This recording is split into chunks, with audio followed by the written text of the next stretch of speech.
When I first loaded up UN Squadron, I wasn't sure what to expect. I've never heard of the game before. As soon as I saw the Capcom logo, I figured it was probably going to be at least decent. When I finally started the first stage, I was pretty impressed with what I saw.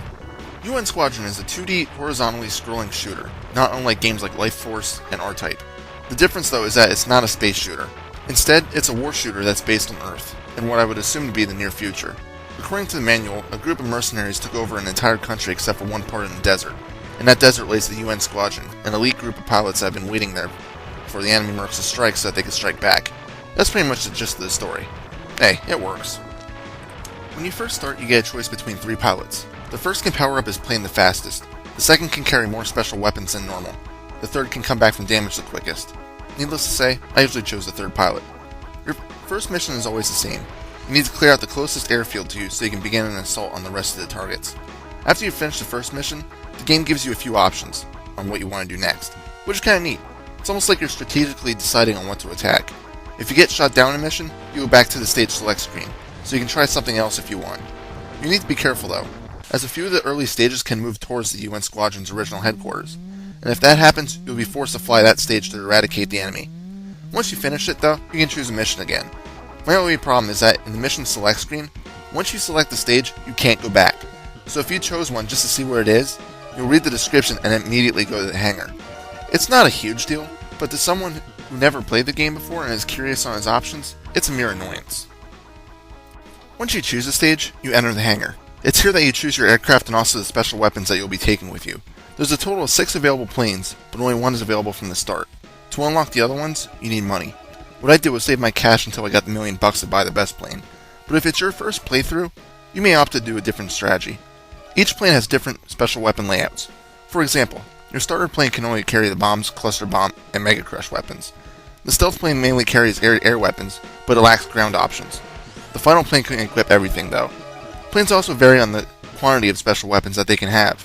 For example, the beginner plane can only carry 1 mega crush, whereas the Ifrit can carry 2. It's pretty nice to have a bit of customization available. Also, one quick note, choosing a plane is like the mission.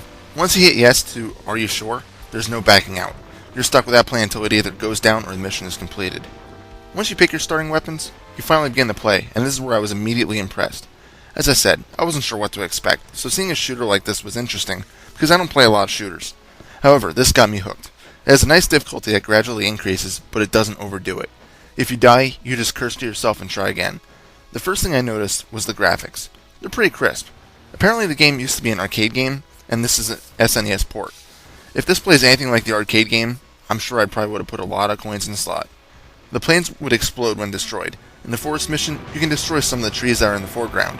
There's some nice destruction that occurs when the enemy bosses are destroyed, and when you drop a bomb into the water, it'll make a small explosion on the surface. Hey, it's the little things that count. The music isn't anything amazing, but some of it is pretty catchy. It's your typical Capcom music. The sounds are pretty typical too. The other thing you might notice is the controls. They're done pretty well. The plane is very responsive, which is important in a game where there can be up to 10 things attacking you at a time. Y shoots your cannon, which is upgradable. More on that in a little bit. B uses your special weapons. X changes what special weapon is available. A, L, and R aren't used, which is my only gripe about the controls. When you're using a plane that only has 3 special weapons, it's not so bad, but when you get planes that it can equip everything, you have to manually cycle through everything in order with X. It would have been nice to use L and R to switch weapons in each direction. As you kill the enemy forces, you'll notice a few things. First, your score.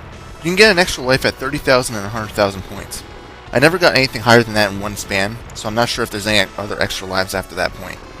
You also have a cash balance. You start the game with 3 grand, which isn't a lot, but about a minute in and you'll have really increased that. Money is used to buy better planes and also to buy your special weapons. Some enemy forces, which are typically a different color than the other kind, drop small power-ups. Red ones give you 1 extra power point, and blue ones 3. These power thingies upgrade your cannon.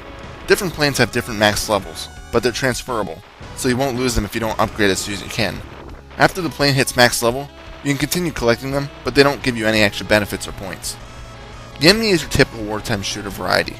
You have anti-aircraft weapons firing rockets that home in on you. You have your tanks. You have the basic planes and jets. You got your helicopter that does a whole rocket spam attack. There's also some other things, like a rock with guns coming out of it. Surprisingly, there's no generic infantry soldier just shooting at you though. As I mentioned before, your stages are selectable, and each is slightly different.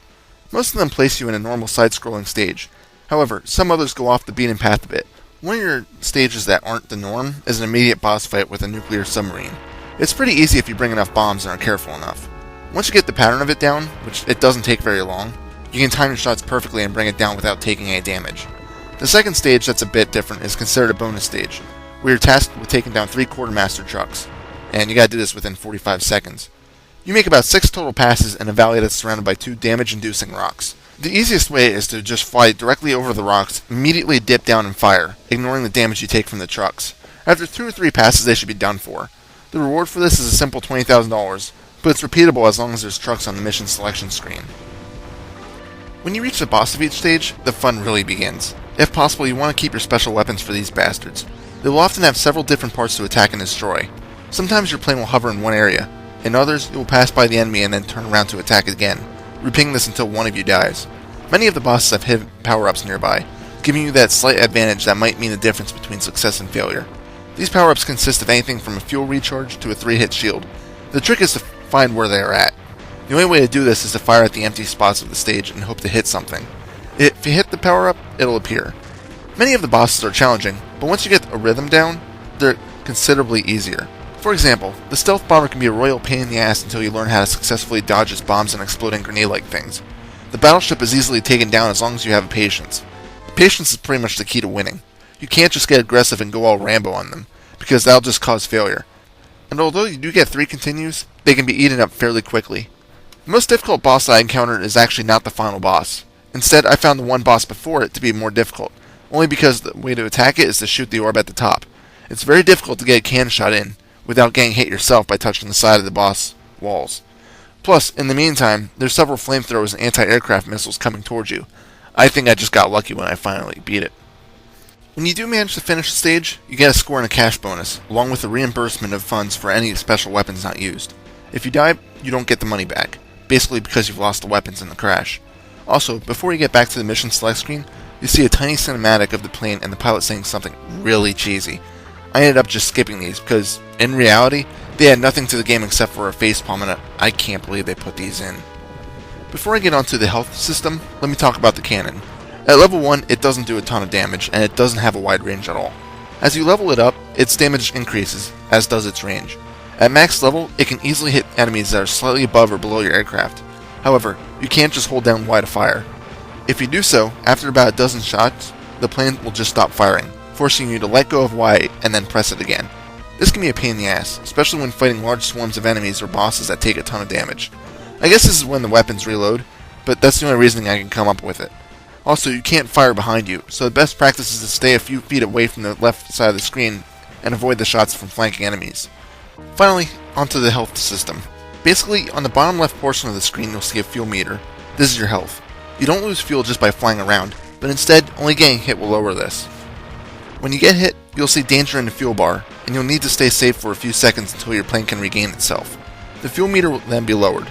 If your fuel is at the minimum level, danger will remain on the screen and your plane will begin flashing red. If you get hit while in danger status at any time, the plane explodes. This occurs no matter how much health you have remaining. So in a nutshell, if you get hit at full fuel, danger pops on the screen, and you get hit a second later, your plane is gone. It's an interesting way of doing the health system in the game. I can admit I'm a bit confused when you use the third pilot though. He's the one that can regain the plane's regular status the fastest. When he gets hit, you still see danger, but after that follows an extinct. I have no friggin' clue what extinct meant. If I got hit in it, I still died. There's really not much else to say about the game. It's a solid shooter that doesn't get old. Each of the dozenish stages are different enough so that you don't feel like you're repeating the same stage over and over. With a lack of a save or password system, you'll probably end up getting really good at the early stages though, as the later ones can really kick your ass if you're unprepared. My final score? 8 out of 10. This is Reaper.